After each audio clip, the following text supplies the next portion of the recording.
Irmãos, boa noite. Lembrando que nós estamos numa série de exposições na carta de Paulo aos Gálatas. Então, abra a tua Bíblia na carta de Paulo aos Gálatas e hoje a gente vai cobrir do versículo 10 até o versículo de número 24. Gálatas não é uma cidade, mas ela é uma região. E nessa região Paulo plantou igrejas nas cidades de Antioquia da Psídia, Listra, Derbe, Icônio. Essas igrejas elas foram plantadas com muito trabalho, com muita luta. Paulo, nesse processo de plantação, ele foi humilhado, ele foi apedrejado. Várias pessoas se levantaram contra Paulo. Então, Paulo literalmente suou, chorou e ele sangrou por essas igrejas. E uma carta se fazia necessária, então, para essas comunidades, uma vez que um grupo de pessoas havia se levantado, havia se infiltrado dentro dessas comunidades e eles estavam pervertendo o evangelho que Paulo havia pregado. E havia uma sutileza nesse ato deles. Veja que para pervertermos o evangelho, não é necessário nós simplesmente mudarmos, alterarmos alguma coisa dele. Basta nós acrescentarmos algo ao evangelho. E era exatamente isso que estava acontecendo aqui nessas comunidades. Essas pessoas que se levantaram, estavam pervertendo o evangelho, eles estavam adicionando coisas em relação à graça, e que era necessário aos novos cristãos, os novos convertidos, assumirem então a dieta judaica, o calendário judaico, e principalmente se circuncidarem. Então, essa comunidade nova, recém-formada, ela estava sendo facilmente sendo seduzida, então, por esse discurso, que tinha só uma face de piedade, mas como Paulo denunciou e a gente viu na semana passada, isso era uma perversão ao evangelho da graça de Deus. Então, certamente os Gálatas estão em apuros. E como um pai que precisa cuidar dos seus filhos, Paulo se levanta então para protegê-los, para corrigi-los, e assim a gente consegue acessar o coração do apóstolo Paulo e ver o quanto esse homem amava as pessoas e como Paulo sofria, como Paulo ficava inquieto, como Paulo ficava agitado quando ele via essas mesmas pessoas amadas se desviando do evangelho de Cristo, e esse é o tom de toda a carta aos Gálatas. E a mensagem é a exclusividade do evangelho. O evangelho basta. Nada, absolutamente nada pode ser acrescentado à obra redentora de Cristo na cruz. É justo a gente chamar essa carta de uma nota só, exclusividade do evangelho. Então, hoje a gente vai cobrir dos versículos 10 ao 24. Os irmãos, fiquem de pé, por favor, para a gente fazer a leitura, que diz assim: acaso busco eu agora a aprovação dos homens ou a de Deus? Ou estou tentando agradar a homens? Se eu ainda estivesse procurando agradar a homens, não seria servo de Cristo. Irmãos, quero que saibam que o evangelho por mim anunciado não é de origem humana. Não o recebi de pessoa alguma, nem me foi ele ensinado. Ao contrário, eu recebi de Jesus Cristo por revelação. Vocês ouviram qual foi o meu procedimento no judaísmo, como perseguia com violência a igreja de Deus, procurando destruí-la. No judaísmo, eu superava a maioria dos judeus da minha idade e era extremamente zeloso das tradições dos meus antepassados. Mas Deus me separou desde o ventre materno e me chamou por sua graça, quando lhe agradou revelar o seu Filho em mim para que eu o anunciasse entre os gentios. Não consultei pessoa alguma. Tampouco subi a Jerusalém para ver os que já eram apóstolos antes de mim, mas de imediato parti para a Arábia e voltei outra vez para Damasco. Depois de 3 anos, subi a Jerusalém para conhecer Pedro pessoalmente e estive com ele 15 dias. Não vi nenhum dos outros apóstolos, a não ser Tiago, irmão do Senhor. Quanto ao que lhes escrevo, afirmo diante de Deus que não minto. A seguir, fui para as regiões da Síria e da Cilícia. Eu não era pessoalmente conhecido pelas igrejas da Judéia que estão em Cristo. Apenas ouviam dizer: aquele que antes nos perseguia, agora está anunciando a fé que outrora procurava destruir. E glorificavam a Deus por minha causa. Vamos ao Senhor em oração. Obrigado, Senhor, pelo teu amor, pela tua bondade, pelas tuas infinitas misericórdias que se renovam a cada manhã. Obrigado pelo privilégio que o Senhor nos dá de estarmos aqui, nesse momento, para ouvir a tua palavra. Aplica, Senhor, as tuas verdades em nosso coração, para que possamos sair daqui convictos de que tu és um Deus bom, de que tu és um Deus zeloso e que cuida do seu povo. Glorifica, Senhor, o teu nome nas nossas vidas. É o que nós oramos, em nome de Jesus. Amém. Podem ficar com a Bíblia aberta. Cada porção de Gálatas que a gente for analisar, a gente vai ver que é bastante coisa em cada um desses textos. Nesse aqui que a gente leu, uma das coisas mais evidentes é a manifestação da surpreendente graça de Deus. Alguns preferem chamá-la de a graça escandalosa. E como é escandalosa a graça de Deus? Há conversões que definitivamente chocam a gente. Pessoas que a gente olha e diz, mas não é possível que esse cara converteu. Talvez você tenha um amigo assim, um parente assim, ou talvez você seja uma dessas pessoas que os amigos, os vizinhos olham, mas não é possível que essa pessoa se converteu. Isso acontece, isso faz da graça de Deus algo absolutamente escandaloso. Pessoas que aparentemente haviam decidido, estavam convictas de que não queriam absolutamente nada com Jesus, mas em determinado momento da vida foram alcançadas por essa graça de Deus. Algumas pessoas, inclusive, foram alcançadas já na prorrogação da vida, nos acréscimos, assim, o que faz da graça de Deus algo ainda mais escandaloso. Veja o homem que ficou conhecido como o ladrão da cruz, por exemplo. Um homem que provavelmente viveu uma vida toda atrapalhada, uma vida cheia de delitos, até que um dia ele cometeu algum crime gravíssimo e a sua sentença foi uma pena de morte. E morte por crucificação.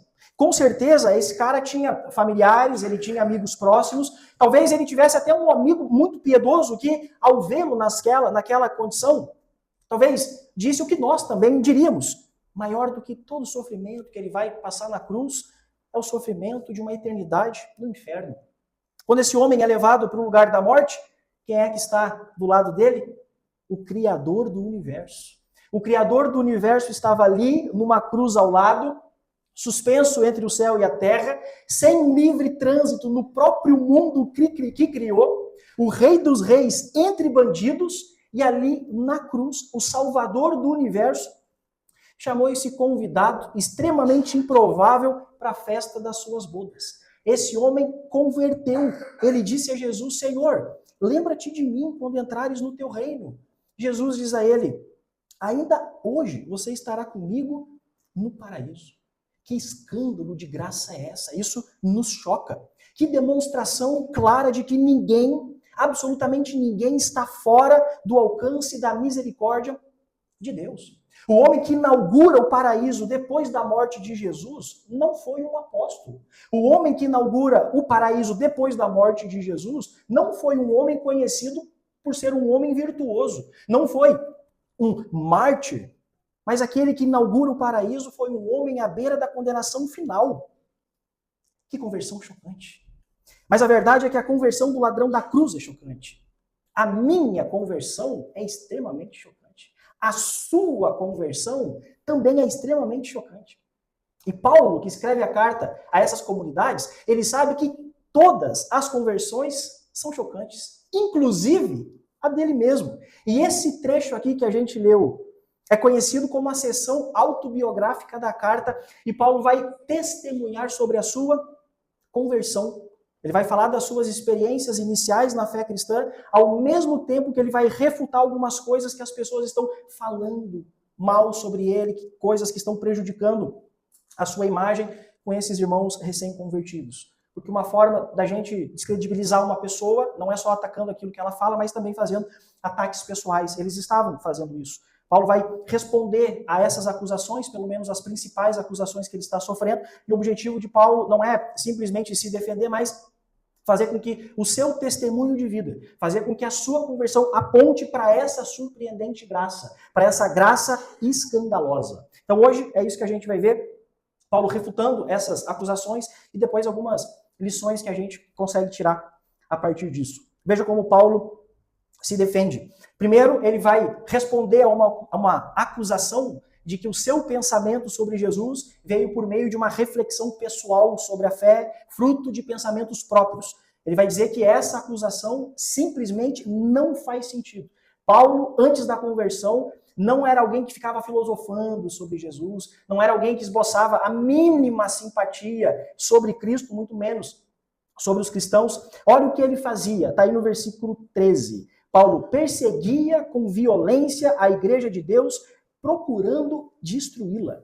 Ele vai dizer, eu não ficava filosofando e não era nada simpático. Eu era extremamente hostil à igreja, eu era alguém extremamente hostil ao cristianismo. Paulo era alguém que não media esforços para destruir os seguidores de Jesus, mesmo tendo várias experiências que poderiam, no mínimo, comovê-lo, mas não foi suficiente. Paulo é alguém que vê Estevão ser morto, o primeiro mártir. Paulo aprovou a morte do Estevão, assistiu à morte do Estevão, mas isso não foi capaz de levar Paulo a, no mínimo, pensar: pessoas estão morrendo por causa disso. Será que isso não pode ter um mínimo de verdade? Paulo nunca pensou sobre isso. Então, essa acusação não faz sentido. Até o momento da sua conversão, Paulo jamais havia considerado a hipótese de abraçar qualquer tipo de cristianismo. Ele era, aí no versículo 14, alguém extremamente zeloso e convicto de suas crenças judaicas. E ele diz que no meio das pessoas da sua idade ele até se destacava por isso. Então, essa acusação não faz sentido. Segundo, Paulo estava sendo acusado de pregar uma espécie de meia-verdade, como se Paulo tivesse recebido uma mensagem completa, direto da liderança de Jerusalém, mas ele não pregava essa mensagem completamente. Ele deixava partes importantes de fora. Lembra que eu falei no início? A gente perverte o evangelho não só mudando aquilo que ele diz, mas acrescentando algo a ele. Eles estavam acusando Paulo de pregar uma mensagem incompleta, e isso que eles estavam adicionando na cabeça deles era: não, a gente está trazendo agora para vocês a mensagem completa, aquilo que Paulo não está explicando para vocês. Paulo vai dizer que isso também não faz sentido, porque ele converte e nem vai para Jerusalém. Está aí no versículo 17. Paulo converte e depois vai para a Arábia. E conforme o versículo 18, ele levou 3 anos entre a sua conversão e a sua primeira viagem a Jerusalém. A gente não sabe o que Paulo fez nesses 3 anos, mas a gente sabe o que Jesus é capaz de fazer em 3 anos. Porque foram em 3 anos que Jesus preparou 12 homens comuns. 12 homens, um mais atrapalhadinho do que o outro. Mas que 3 anos foram suficientes para preparar homens comuns para mudar a história do mundo sem que precisasse de um plano alternativo, sem que precisasse de um plano B. E Paulo também teve os seus 3 anos de muito preparo, 3 anos de formação, 3 anos de silêncio, 3 anos de anonimato, de fortalecimento, de dependência do Senhor, de maturidade, mas acima de tudo, de amor ao Senhor. Essa é uma lição preciosa para cada um de nós. Nós precisamos ver, desde o momento da nossa conversão, um amor crescente com Jesus. E quando eu analiso a minha história, quando você analisa a sua história, é isso que você enxerga. Desde o momento que você converteu até agora, há esse progresso no seu amor para com o Senhor? A verdadeira transformação não é primeiramente moral, mas ela é afetiva. A vida com Cristo não se resume unicamente no quanto eu deixo de praticar aquilo que é errado. É óbvio que a gente deve abandonar aquilo que é errado, mas acima de tudo, o quanto nós passamos a amar o nosso Senhor. Nós precisamos definitivamente fazer com que Cristo seja aquilo que é mais precioso na nossa vida, aquilo que é o mais valioso na nossa vida. E é esse amor ao Senhor que vai progressivamente nos moldando e nos disciplinando. Terceira refutação que Paulo vai fazer é que o evangelho pregado por ele era o mesmo que os apóstolos estavam pregando. Não era algo diferente. Os apóstolos com uma mensagem e Paulo com outra. Ele vai dizer que o Pedro, aí no versículo 18, o Tiago no versículo 19, as igrejas da Judéia no versículo 22, estavam entre aqueles que no versículo 24 glorificavam a Deus por aquilo que Deus estava fazendo na sua vida, dizendo no versículo 23 que aquele que antes nos perseguia, aquele que antes perseguia a igreja, foi radicalmente transformado pelas boas novas do Evangelho, de modo que agora, de perseguidor, ele é um arauto das boas novas do Senhor. Ele está anunciando as boas novas. E eles se alegravam com aquilo que Deus estava fazendo na vida de Paulo e se alegravam também por aquilo que Deus estava fazendo através da vida de Paulo. E ele diz, esse evangelho que eu estou pregando, esse evangelho que os apóstolos estão pregando, não é de origem humana. Ele diz isso no versículo 11. Essa mensagem não é de origem humana. Isso não é coisa da nossa cabeça. Isso não é invenção minha. Isso não é invenção desses 12 homens. O evangelho não é um construto social. O evangelho não é a invenção de uma classe oprimida. O evangelho não é o ópio do povo. Mas o evangelho é Deus se inclinando até nós. O Evangelho é Deus falando. O Evangelho é Deus agindo. O Evangelho é Deus salvando pecadores indesculpáveis diante dele. É as boas novas de salvação. E, sobretudo, o Evangelho é a autorrevelação de Deus em Cristo Jesus. O Evangelho, ele é uma pessoa. O Evangelho é Jesus Cristo. O Evangelho é Jesus Cristo. Sua vida, sua morte, ressurreição, graça, autoridade, glória, sua oferta de reconciliação. Jesus é o centro do Evangelho, Jesus é o conteúdo do Evangelho, Jesus é o coração do Evangelho, Jesus é o Evangelho. Jesus é o Evangelho. Basicamente é isso que diz esse texto e essas coisas que Paulo refuta a esses opositores. Agora, quantas lições a gente aprende nessa defesa de Paulo sobre o seu apostolado, sobre a sua conversão e sobre o seu ministério? Primeira lição muito evidente aqui nesse texto é que ninguém, absolutamente ninguém, está fora do alcance da graça de Deus. Paulo se vê dessa forma. Paulo, quando conta a história da sua vida, ele não é alguém que tenta amenizar o seu passado. Paulo não romantiza a sua história. E ele também não culpa ninguém pelas feridas que ele causou nas outras pessoas por ter sido esse brutamonte que ele foi. Mas Paulo reconhece, mesmo que de forma dolorosa, mesmo que seja tocar em feridas, mesmo que seja tocar em pontos espinhosos da sua história, Paulo reconhece que ele foi um homem violento. Paulo reconhece que ele foi um homem que perseguia a igreja. Ele diz isso no versículo 13. Paulo foi alguém que deixou marcas profundas em várias famílias. Marcas de luto, marcas de ausências. Paulo deixou muita criança sem pai. Paulo deixou muita criança sem mãe. Até o momento da sua conversão a caminho de Damasco, Paulo já tinha matado muita gente inocente simplesmente pelo fato de crerem em Jesus. E Paulo é alguém que vai a Damasco cheio de ódio. Paulo é alguém que vai socado de raiva a caminho de Damasco. Não passa na cabeça desse homem outra coisa, a não ser entrar nas sinagogas, ver quem era crente, arrancar aquela pessoa da sinagoga e levá-la presa a Jerusalém. Veja que homem perturbado era esse homem aqui. Um homem que ele ventilava raiva. E o Senhor alcançou esse homem. A conversão de Paulo é um testemunho poderoso da graça soberana de Deus. De que ninguém está fora do alcance da graça soberana do Senhor. A graça que é esse favor imerecido que Deus estende a pecadores gratuitamente. Mas é gratuito para mim. Mas é gratuito para você. Mas para que fosse de graça custou a vida do próprio Senhor Jesus. O rei que morre como bandido, entre bandidos para salvar pecadores miseráveis como nós. Pessoas que não queriam absolutamente nada contra ele. Pessoas pervertidas. Pessoas que andavam segundo as suas próprias paixões. Pessoas que andavam segundo as suas próprias inclinações. Pessoas que outros diziam, isso ali não vai dar em nada.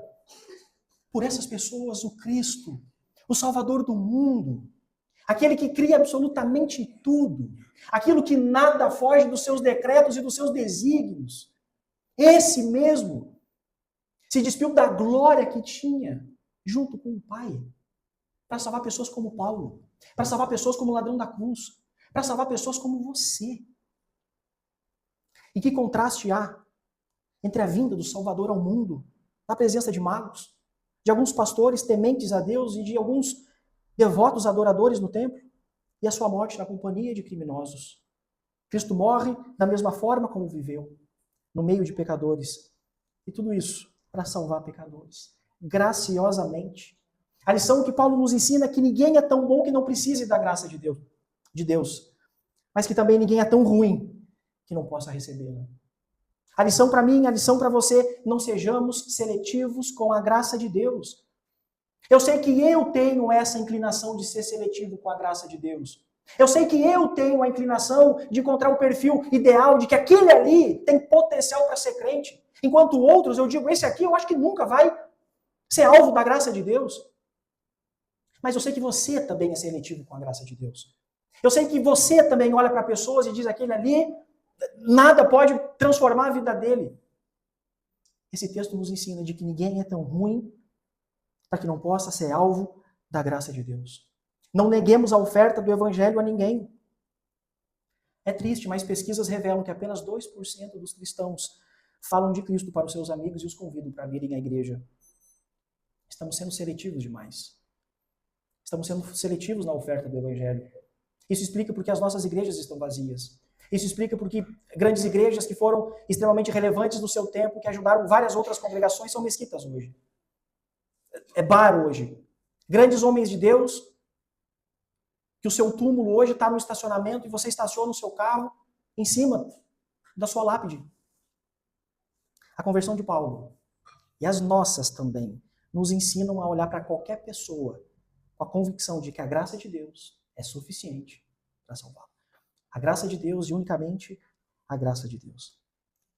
Segunda lição evidente aqui nesse texto é a forma como a graça de Deus opera. Veja que Paulo consegue olhar para a sua história e ver que não foi alvo da graça soberana de Deus apenas a caminho de Damasco. Como se fosse alguém que durante a sua vida toda vivia às margens disso, mas que a caminho de Damasco ele foi alvo de tudo isso.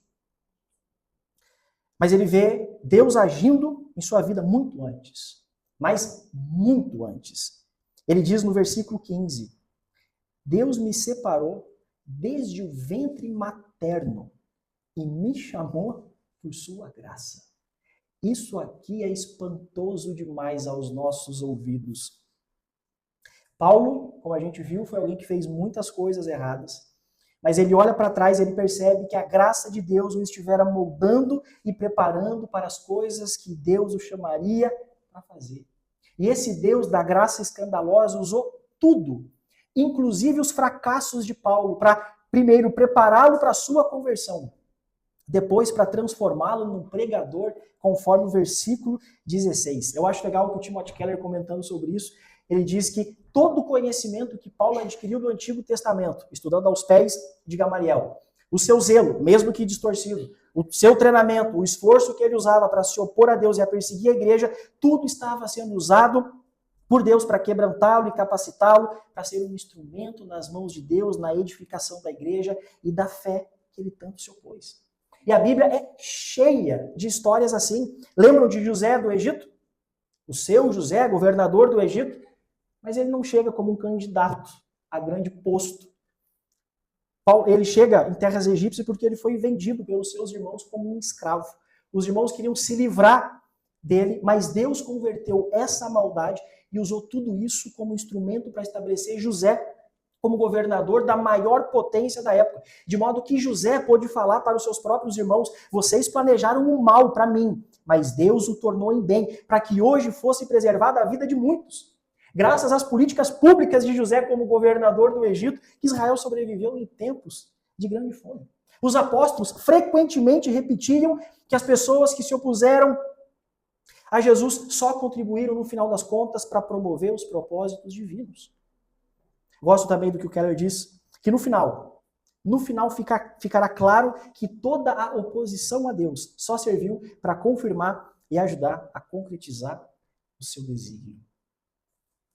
Terceira lição que a gente aprende é que não há dúvidas de que Deus é o autor da salvação.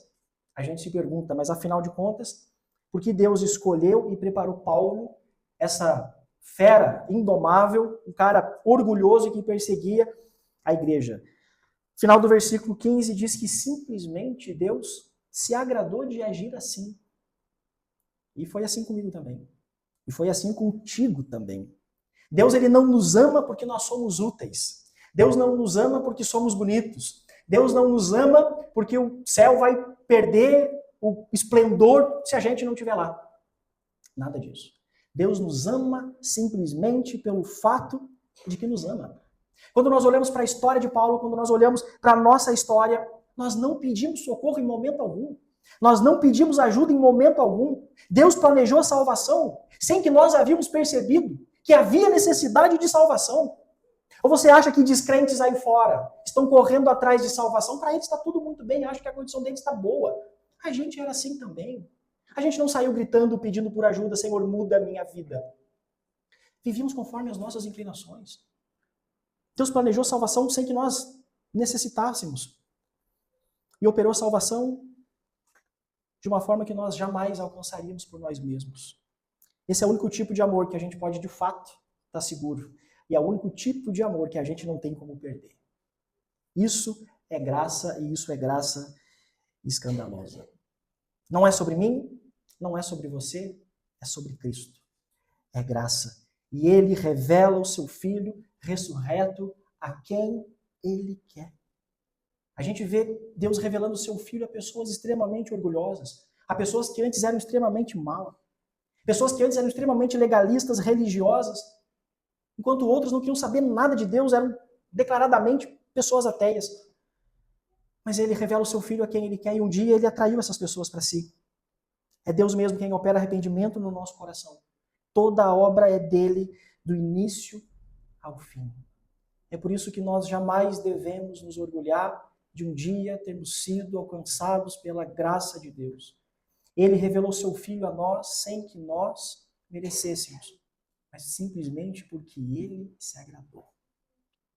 E quando o Senhor chama alguém, quando ele revela o seu Filho a alguém, ele não chama para que pessoas sejam meras espectadoras, mas ele dá uma missão. É a quarta e última lição desse texto. A graça que nos alcança, ela também nos comissiona. A de Paulo foi plantar igrejas, foi pregar o evangelho, como ele disse no versículo 16. Lembra que na semana passada nós falamos que Deus mandou o Ananias ir até a rua chamada direita, na casa de Judas. O Ananias inicialmente fica todo empolgado. Senhor, eis-me aqui, só falar que eu vou fazer. Mas quando ele fica sabendo que era Paulo que estava ali, ele começa a razoar com Deus. E lembram do que Deus havia dito a Ananias?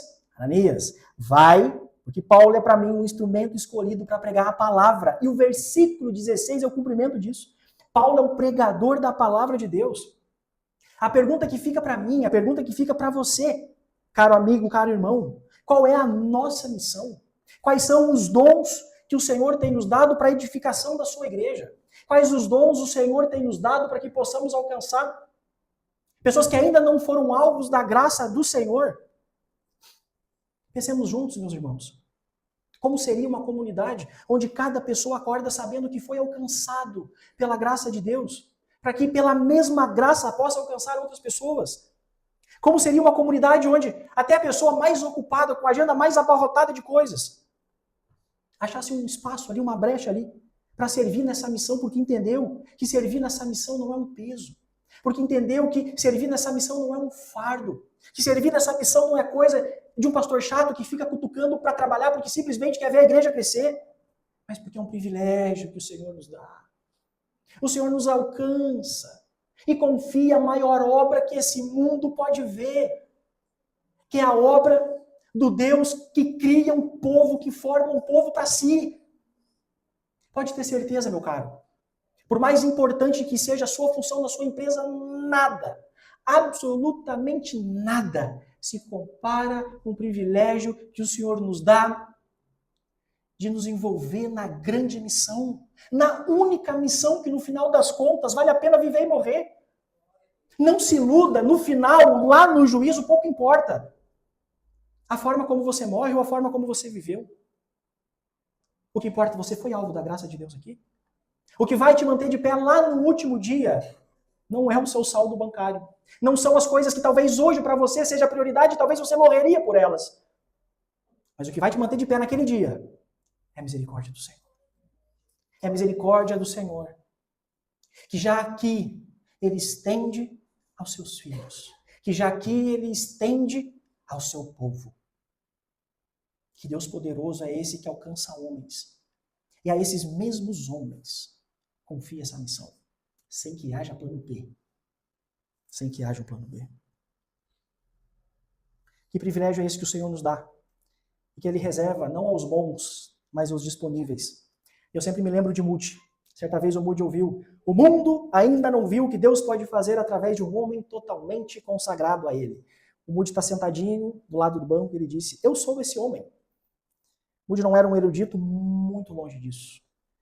Também não tinha grandes títulos, mas era alguém disposto e disponível. E a gente sabe o que esse homem foi capaz de fazer. O que o Senhor fez através da vida dele. É disso, meus irmãos, que nós precisamos para a gente ser relevante aqui na nossa cidade. Todos os dias pessoas estão indo ao inferno. Eu quero encerrar esse sermão destacando algumas coisas para você que ainda não é crente. Talvez você esteja ouvindo esse sermão e, como Paulo, antes de conhecer Jesus, acha que Deus está muito longe de você, ou que mesmo você está tão longe de Deus de que seja impossível ele estender a sua graça. Talvez a sua história seja marcada por vários erros, talvez vários desses erros você gostaria de apagar, e por isso se enxerga como alguém que não é digno disso, como alguém que não tem mais jeito. Uma das maiores lições desse texto que a gente viu é que ninguém é tão ruim, ninguém é tão pervertido que esteja fora do alcance da graça de Deus. O ladrão da cruz não estava, Paulo não estava e você também não estava. Cristo pode te perdoar todos os teus pecados. E a nossa oração, que se Deus falou o teu coração, não endureça. Essa é a maior e melhor decisão das nossas vidas. Vamos orar? Fique de pé. Senhor, obrigado. Não há dúvidas de que o Senhor é um Deus bom, de que o Senhor, por pura graça e por pura misericórdia, resolveu estendê-las a pessoas como nós. Obrigado, Senhor. Que privilégio é esse que o Senhor nos dá? Que possamos, Senhor, sermos gratos a Ti por isso. De que o maior de todos os problemas que nós temos e que poderíamos ter foi resolvido na cruz do Calvário. A dívida que tínhamos foi paga. De modo que agora não há mais uma condenação para os que estão em Ti, Senhor. Eu oro, Pai, por cada um dos irmãos que aqui estão. Seja com eles, Pai. Aquele irmão que porventura já foi alcançado pela graça e está desanimado nesse momento, que o Senhor possa encorajá-lo nessa caminhada. Que ele não venha desanimar, mas pelo Espírito Santo perseverar mais um pouquinho. Cruzar a linha de chegada. Aquele, Senhor, que porventura ainda não foi alcançado, nós oramos, Senhor. Opera arrependimento nesse coração. É só o Senhor e somente o Senhor que pode romper com as barreiras de incredulidade da nossa alma. Persuasão nenhuma é capaz de fazer isso. Somente o Senhor. Somente o Espírito Santo que pode operar conversão na nossa alma. Obrigado por tudo, Senhor. Obrigado pela vida de cada irmão que está aqui. Seja conosco, Senhor, é a nossa oração, em nome de Jesus.